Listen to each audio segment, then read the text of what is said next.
ગાંધારી મેદાનમાં નીકળી. કુરુક્ષેત્રના મેદાનમાં અડધી રાતનો સમય. લોકકથા એમ કે છે ભગવાન કૃષ્ણએ માયાવી આંબો મૂક્યો. આંબામાં કેરીઓ. ગાંધારીના પેટમાં ભૂખ ઉગડી. કેરી લેવા ગઈ. કેરી ચારાંગર છેટી રહી. અંબાડી નહીં. દીકરાનું મળદું પડ્યું તો ઢેડીને એમાં ચડીને કેરી લેવા ગઈ. અને કેરી ચારાંગર છેટી રહેલી એક દીકરાના મળદાની માથે બીજા દીકરાનું મળદું નાખ્યું. સબ ચિત્તા સબ પે તળી અને ગાંધારી ગાંડી થાય. આંબે મન અટવાય. એને ભૂખ લાગે તેથી બુદુરા બાપુ આ ભૂખ છે. કઈથી કઈ આગળ હાલો એ મળદા હતા. ઉદરથી લાલજી જોશી કંડોળાનો બ્રાહ્મણ. આ 4 દુવામાં તેને દુનિયા ઢોળી નાખ્યો. અદ્ભુત દુઆ. કઈથી કઈ આગળ કે હા જન બચાવને જોગવે પણ પાય પોતાના પાય. જન બચાને જોગવે પૈરે પોતાના પાય. એ તો એ વિયા વિછણને ખાય. એને ભૂખ લાગે તેથી ભૂદરા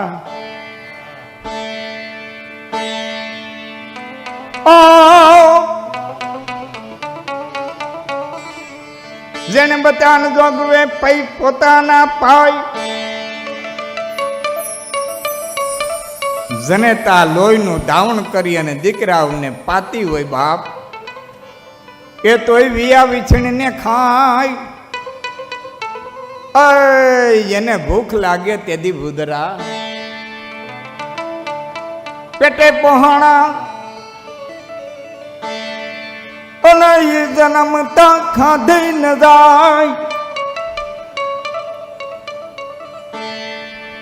તો એ વિયા વિછણીને ખાય. એને ભૂખ રે લાગે તેથી ભૂદરા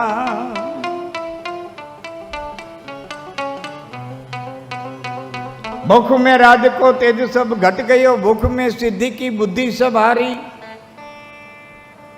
भूख में कामिनी काम को तज गई. भूख में तज गयो पुरुष नारी. भूख में वो व्यवहार न रहत है. उन्हें भूख में रहत है कन्या कुमारी. कवि गंग कहे सुनसा अकबर. 4 ही वेद से भूख न्यारी.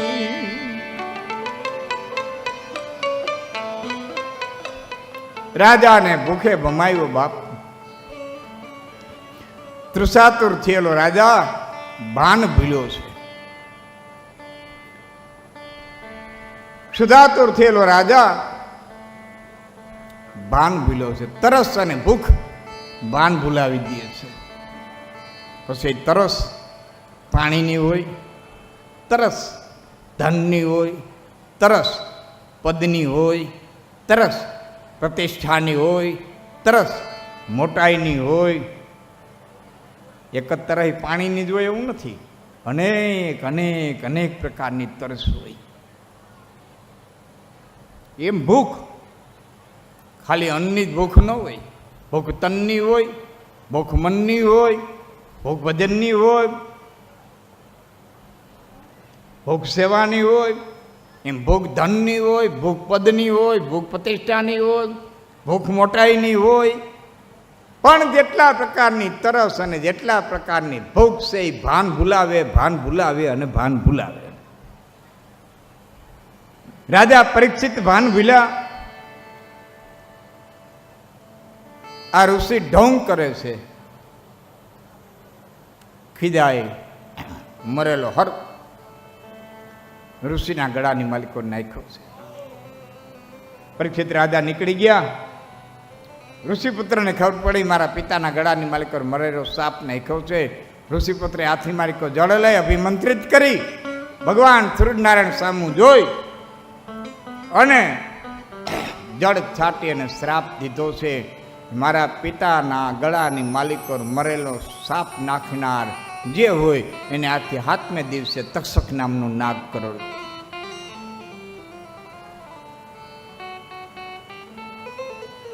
રાજા રે પરીક્ષિતને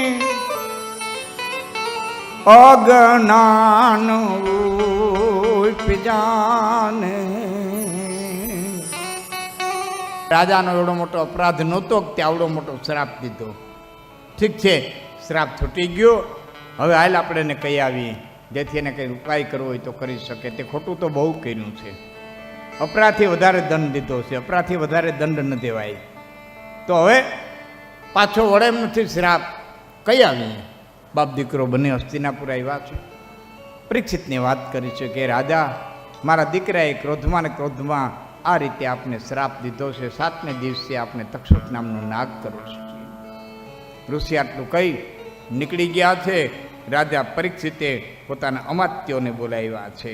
કિમ વિધેયમ મયા માત્યા ઉપાય ચિંતયતા મૃત્યુ કિલ નિવાર્યોષો વદંતી વેદવાદિના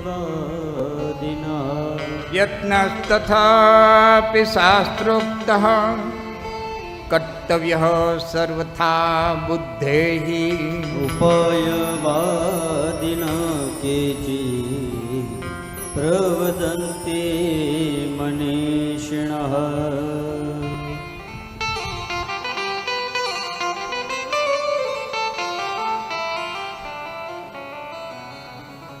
વિઘ્નોપાયન સિદ્ધ્યન્તિ કાર્યાણિ નેતરસ્ય ચ મણિમંત્રૌષધીનાં દે પ્રભાવા ખલુ દુર્વિદઃ. પોતાના મંત્રીઓને બોલાવીને કીધું છે, હે મંત્રીઓ, આ રીતે મને શ્રાપ મળ્યો છે તો ઉપાય કયો. જુદા જુદા મંત્રીઓએ જુદી જુદી રીતે ઉપાય કર્યો છે. રાજા પરીક્ષિત કહે છે મૃત્યુ અનિવાર્ય છે, એને કોઈ ટાળી શકવાનું નથી, પણ જેટલું બતાય એટલું માણસે બચવાનો પ્રયત્ન કરવો જોઈએ. બચવાનો પ્રયત્ન કર્યા પછી આવી જાય તો સ્વીકાર કરી લેવો, પણ ઉપાય તો ચોક્કસ કરવો. બને એટલું લાઇટિંગનું કામ કરતા હોય, કોઈ લાઇટમેન હોય, લાઇટિંગનું કામ કરતા હોય તો એને અમુક પ્રકારના ચંપલ પહેરી કે અમુક પ્રકારના હાથની માલકો મોજા પહેરી કે અમુક પ્રકારની ડિસ્મિસ લઈને જ કામ કરાય. ઉપાય કરી લેવાય. પછી ભાગમાં હોય ને થવાનું હોય થાય. એટલે આણે કીધું આપણે ઉપાય કરો. બધાએ જુદું જુદી મંતવ્ય દીધું. એમાં રાજા પરીક્ષિત કહે છે કે પૂર્વે મેં એ કથા સાંભળેલી કે એક રૂરુ નામનો ઋષિપુત્ર હતો, જે ભૃગુ મુનિ, જે ભૃગુ ભગવાનની છાતીમાં પાટું માર્યું હતું, એ ભૃગુ અને એની પત્ની પુલોનમાં, એ પત્ની પુલોમાં અને ભૃગુનો એક દીકરો હતો ચવન. હવે નાનકડી વાત હું લઉં છું, પછી આપણે રામાયણમાં પ્રવેશ કરવાનો છે. સરિયાતી નામનો રાજા પોતાની દીકરીને લઈ અને જંગલમાં ફરવા ગયો. અટાણે જેમ માવતર પોતાના બાળકોને જંગલમાં ફરવા તેડી જાય ને, એમ સારા સારા આશ્રમોમાં ફરવા ગયો. અને એમાં એક રાફડો દીકરીએ જોયો. રમતા રમતા રાફડામાં બે આંખું તકતકતી હતી. બાળક સહ સ્વભાવ, આમ તો જુવાન દીકરી હતી, પણ સ્ત્રી સહ સ્વભાવ, એટલે હુઈર લઈ અને તકતકતી બે જે પ્રકાશમાન વસ્તુ હતી ને એમાં હુર મારી. એ બેયમાં એક એક હુઈ મારી, કાંટાની હુર મારી, તો બેયમાંથી લોહીની ધારાઓ નીકળી. અને દીકરી મૂંઝાણી બાપની પાસે જઈને કીધું, પિતાશ્રી, મારાથી આ ભૂલ થઈ ગઈ છે, રાફડામાંથી રુધિર નીકળ્યું. માણસોને લઈ સરિયાતી રાજા જાય છે, રાફડો ખહડે છે, વૃદ્ધ ઋષિ નીકળ્યા છે, એનું નામ ચવન. હે રાજા, હું તપ કરતો હતો, મારી માથે રાફડો થઈ ગયો હતો, હવે તો હું પરાધીન થઈ ગયો. રાજાએ કીધું છે મારી દીકરીએ ગુનો કર્યો છે તો દંડ દીકરીએ ભોગવવો પડે, માટે મારી દીકરી તમને અર્પણ કરું છું. તમે આંધળા છો, હવે તમને દોરશે, તમને જમવાનો આપશે, એમ કરી અને પોતાની દીકરીને ચવન ઋષિ પાસે મૂકી અને રાજા સરિયાતી ત્યાંથી નીકળી ગયા છે. આ બાજુ અશ્વિની કુમારો દેવોના વૈદ્યો નીકળ્યા છે. મેં પૂજ્ય બાપુ આવ્યા, મોરાર બાપુ, એ દિવસે મારી કથા હાલતી હતી, એમાં મેં વાત કરી હતી હયગ્રીવ અવતારની. એ વખતે ત્વષ્ટા નામના એક વૈદ્યનો ઉલ્લેખ થયો. ત્યારે મેં કીધું દેવતાઓના 3 વૈદ્યો. એક ધન્વંતરી જે સમુદ્રમાંથી નીકળ્યા, એ ફક્ત બાપુ ઔષધ જ આપે. અમુક ડૉક્ટરો નો મેડિકલ જ આપે, દવા જ આપે, એ શસ્ત્રક્રિયા ન કરે, એ મેડિકલ જ આપે, દવા જ આપે. સર્જન કરવાનું કે શસ્ત્રક્રિયા કરવાની હોય તો એ કે ભાઈ ફલાણી હોસ્પિટલમાં જાઓ, હું અહીંયા એ કરતો નથી. તો ધન્વંતરી છે ને એ ખાલી દવા જ આપે. ત્વષ્ટા એ સર્જન છે દેવતાઓનો, એ વાટકાપ શસ્ત્રક્રિયા કરે. વાટકાપની શસ્ત્રક્રિયા કરે ને એ ત્વષ્ટા કરે. અશ્વિની કુમારો એ દેવતાઓના વધ છે, એ લેહ્ય બનાવે. ચાટણ, ફાકી, લેહ્ય, આવા આપણા આયુર્વેદના પ્રકારો છે. 3 કે 4 પ્રકારના બધા ઔષધ આવી જાય. ચાટીને, ચગરીને, ચૂસીને, પીને, આમાં બધા ઔષધ આવી જાય. એમ લેહ્ય એટલે આમ ચાટવું પડે એવું ઔષધ બનાવે. એવા ઔષધ બનાવના જેને કહીએ આપણે એમડી કહી તો એમડી અને પ્રખર કહી તો પ્રખર, એવા અશ્વિની કુમારો નીકળ્યા. અશ્વિની કુમારોને ચવન ઋષિએ વાત કરી છે કે આ કન્યા, એનો બાપ અહીં મુકતા ગયા છે, મારી અતિ વૃદ્ધ ઉંમર છે, તો આ કન્યાની સાથે હું લગ્ન કરી શકું એવું કંઈક મને તમે લેહ્ય બનાવી દો. અને એ વખતે જે ઔષધિ વાટી અને સુંદર મજાનું જે ઔષધ બનાવ્યું, અને એ ઔષધિ ખાઈ અને ચવન ઋષિને પાછી જુવાની પ્રાપ્ત થઈ. એ ઔષધિનું નામ છે ચ્યવનપ્રાશ. આ ચ્યવનપ્રાશ જે ખાય છે શિયાળામાં, અનેક પ્રકારના ઔષધિઓથી યુક્ત ચ્યવનપ્રાશ એ પહેલી વખત અશ્વિની કુમારોએ બનાવ્યું. એ આ ચવન ઋષિ અને સુકન્યાનો પુત્ર થયો.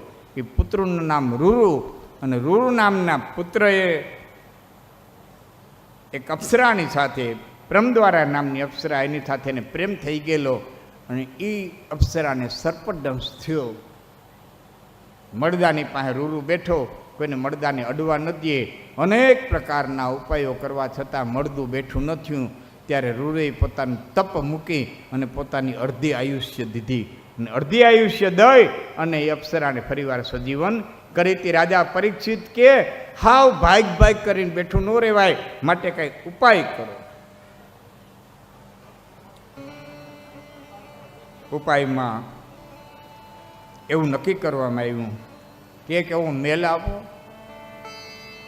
શીતળમન સુગંધી પવન વાતો હોય એવો ચોકી પહેરો રાખો કે ચકલું ફરકે નહીં, જીવજંતુને આવવાની મનાય, મુલાકાત કોઈને આપવા નહીં. 7 દિવસની વાત છે. એવો સુંદર મજાનો મેલ નક્કી કર્યો. મેલમાં રાજા પરીક્ષિતે નિવાસ કર્યો, અને કોઈને પ્રવેશવાની મનાઈ. અટાણે પણ આપણા કોઈ રાષ્ટ્રપતિ કે કોઈ આપણા એવા વડાપ્રધાન કે એવા મોટા આવતા હોય ને એની જે સિક્યુરિટી હોય, એ જે સિક્યુરિટી એમાં કોઈ ખાતામાં આવી છે ને ગયા છે તેને ખબર હોય. એક વખત રૂમમાં જાય ને એને ચેકિંગ કરી લઈએ ને, પછી ઓલા નેતા 2 કલાક મોડા થાય ને તો એને રૂમની બહારને નીકળવા ન દે. હા, એ સિક્યુરિટીની પૂરી હોય, પૂરેપૂરું ચેકિંગ કરે. પછી એને કદાચ હવે નેતા 2 કલાક મોડા આવશે તો એને રહેવાનું તો ન્યા. આવી રીતના બંદોબસ્ત કર્યો. અંદર ને બહાર નહીં જવાનું, બહારવાળાઓને અંદર નહીં આવવાનું, માખી કીડી મકોડીએ જીવજંતુ પ્રવેશી જવા ન જોઈએ એવો એણે બંદોબસ્ત ગોઠવ્યો. 1 દી, 2 દી, 3 દી, 4 દી, 5 દી, 6 દિવસ નીકળી ગયા. 7મા દિવસનું સવાર પીડ્યું છે. રાજા પરીક્ષિતે કીધું છે છેલ્લો દિવસ છે, જરાક જ ચૂક ન થાય. કડક બંદોબસ્ત, સિક્યુરિટી વધારી દીધી. અને 9 કુળ માયલા, નાગ માયલા, સર્પો વાસુકીની સાથે બીજા બધા સર્પો હતા. 9 પ્રકારના એ સર્પો થાય છે. અનંત, વાસુકી, પદ્મનાગ, મહાપદ્મનાગ, તક્ષક, હવે બે કે યાદ આવશે તો કહી દે, નકર પર ગોતી લીધો, મને યાદ આવશે તો. નવકુળ નાગ જેને કહ્યું છે અહીં તક્ષક હાલતો થયો છે. રસ્તાની અંદર એક બ્રાહ્મણ મળ્યો છે. બે વાતો કરતા કરતા આવે છે. એમાં બ્રાહ્મણે પૂછ્યું છે કે આ તમે બધા એટલા બધા બ્રાહ્મણો ક્યાં જાઓ? બ્રાહ્મણના રૂપમાં હતા બધા. ક્યાં જાઓ છો? કે અમે હસ્તિનાપુર જઈએ છીએ. તમે ગોરબાપા ક્યાં જાઓ છો? કે હું હસ્તિનાપુર જાઉં છું. કે તમે હસ્તિનાપુર કેમ જાઓ છો? રાજા પાસે કે માગવા જાઓ છો? કે ના, માગવા નથી જાતો. કે તો કે આજ રાજાને તક્ષક નામનો નાગ કરડવાનો છે, એટલે રાજાનું ઝેર ઉતારવા જાઉં છું. કે તમે તક્ષકનું ઝેર ઉતારી દેવો? હા, મારી પાસે મંત્રની એવું તાકાત છે. એટલે બ્રાહ્મણના રૂપમાં હતો ને તક્ષકે પોતાનું સ્વરૂપ બદલાવીને કીધું, હું તક્ષક છું, હાલો પરીક્ષા અહીં થઈ જાય, એટલે તમારે હસ્તિનાપુર સુધી ધક્કો નહીં. એક વડલો હતો, વડલાને તક્ષકે ડંસ દીધો. એ ઘડીના છઠ્ઠા ભાગમાં તો જળાર જળાર જળાર જળાર આગ લાગી. વડલો બળીને કાળો ભઠ્ઠ થઈ ગયો. બ્રાહ્મણને કીધું કે લ્યો હવે મંત્ર પ્રયોગ કરો. બ્રાહ્મણે હાથમાં જળ લીધું, પોતાની તમામ મંત્રની તાકાત હતી ઊભી કરી અને મંત્રથી અભિમંત્રિત કરી અને જળ છાંટ્યું, એટલે વડલાને પાછી કૂપડું ફૂટી ગઈ. તક્ષકે કીધું તને પરીક્ષિત શું આપશે? એ કે મને મજા આવશે એ આપશે. કે એના કરતાં 10 ગણું હું દઉં તો? અને બ્રાહ્મણ લોભાઈ ગયો. બ્રાહ્મણ લોભાઈ ગયો. અને એ તો બાપા જીવની પ્રક્રિયા છે, કોઈક 10 ગણું દે તો કેમ ન લોભાઈ? હીરા માણેક મોતી રત્નના થારના થાર ભરી નાગ લોકો લઈ આવ્યા છે. બ્રાહ્મણને આપ્યા છે. બ્રાહ્મણ ત્યાંથી પાછો વળી ગયો છે. બધા બ્રાહ્મણના સ્વરૂપો ધારણ કરી આવ્યા છે. સિક્યુરિટીએ મનાઈ કરી દીધી, કોઈ બ્રાહ્મણને પણ અંદર જવા દેવા નહીં આવે. કે પણ અમે યજ્ઞ કરીને આવીએ છીએ, અમારે યજ્ઞનું ફળ આપવું છે. ગમે હોય બાપા, આજનો દી નહીં, જે કાંઈ દેવું હોય કાલે આ છેલ્લો દી છે. બહુ વિનંતી કરી, બહુ વિનંતી કરી. અંતે બ્રાહ્મણોએ કીધું છે કે રાજા પરીક્ષિતને કયો યજ્ઞના ફળનું અપમાન ન કરાય, બહુ પાપ ગણાય.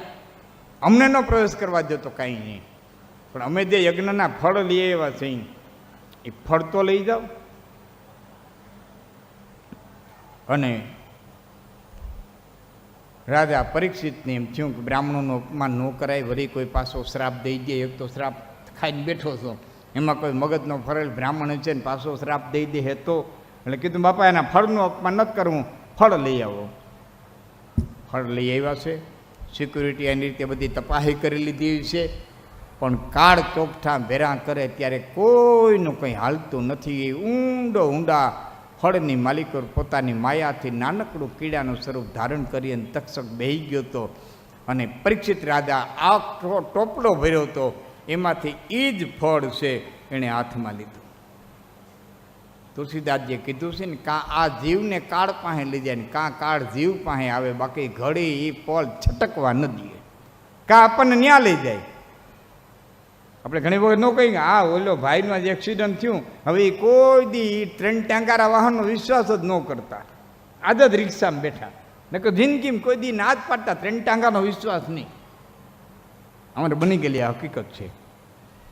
અમારે એક ભાઈ હતા, અમારા ગઢવી જ હતા, જિંદગીમાં કોઈ દી ટ્રેન પડ્યા રિક્ષામાં નહોતા બેઠા. એ કે ટ્રેન ટાંગાનો ભણો જ ન કરાય. અને એમાં જે દી બેઠા તે દી રિક્ષાનું એક્સિડન્ટ થયું અને કાળેનું એને ત્યાં લઈ ગયો. આખી જિંદગીમાં એક જ વખત રિક્ષામાં બેઠા, બોલો, અને પલટી ગઈ. તો આ કાળ છે ચોખ્ઠા બેરા કરી દે, નકર તો આખો ટોપલો ભર્યો તો બીજું ફળ ન લે. એ જ ફળ ઉપાડ્યું. પરીક્ષિત રાજા આમ આંખે ઉડાડી માથે ચડાવી અને ફળમાં બટકું ભરવાની કોશિશ કરે છે. એ વખતે ફળમાંથી કીડાના સ્વરૂપમાં નાનકડા એવા એક પિચોરિયા જેવડા કીડાના સ્વરૂપમાં તક્ષકે નીકળી અને ગળાની માલિકો ડંખ દીધો છે.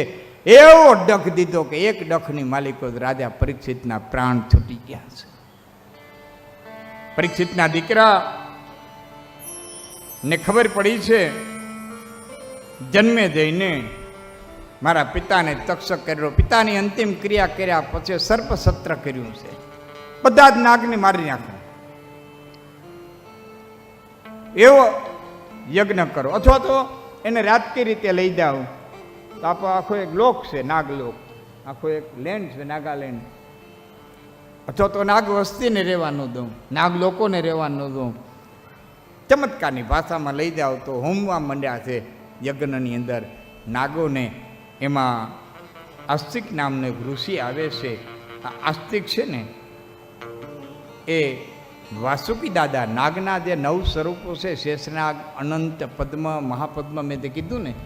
અનંતમ વાસુકિમ શેષમ કંબલમ ચ પદ્મનાભમ શંખપાલમ ધાર્તરાષ્ટ્રમ તક્ષકમ કાલયમ તથા કર્કટમ, ધાત્રાષ્ટમ, આ 9 પ્રકારના નાગ એ 9 કુળ નાગ છે. આ 9 કુળ નાગમાં એક કુળ વાસુકી દાદાનું છે. આજ પણ વાસુકી દાદા બહુ પૂજાય છે. આ વાસુકી દાદા નાગદેવ હતા. એ વાસુકી દાદાની પુત્રી જગતકારુ નામની એક દીકરી હતી અને એવા જ નામવાળા નાગની હારેના લગ્ન થયા હતા. એ જગતકારુ નામની દીકરી, એનો પુત્ર પણ જગતકારુ થયો છે. એનો દીકરો આ યજ્ઞને બચાવવા માટે થઈ અને આવ્યા છે. આસ્તિકે આવી અને પોતાના મોસાળ પક્ષને બચાવ્યું છે. યજ્ઞ બંધ કરાવ્યો છે અને ભગવાન વેદવ્યાસે કીધું છે કે તારા પિતાને તક્ષક કર્યો તો ગમે એટલા નાગને હોપી દે તો તારા બાપની ગતિ થાય. હું ક્યાં શાસ્ત્રમાં લખ્યું? બાપના મારતલને મારવાથી બાપને ગતિ થાય હું ક્યાં લખ્યું? કયું શાસ્ત્ર કહે છે કે બાપના મારતલને મારવાથી બાપને ગતિ થાય? કે તો મહારાજ શું થાય કે તારા બાપની પાછળ સત્કાર્ય કર્યું તો તારા બાપની ગતિ થાય.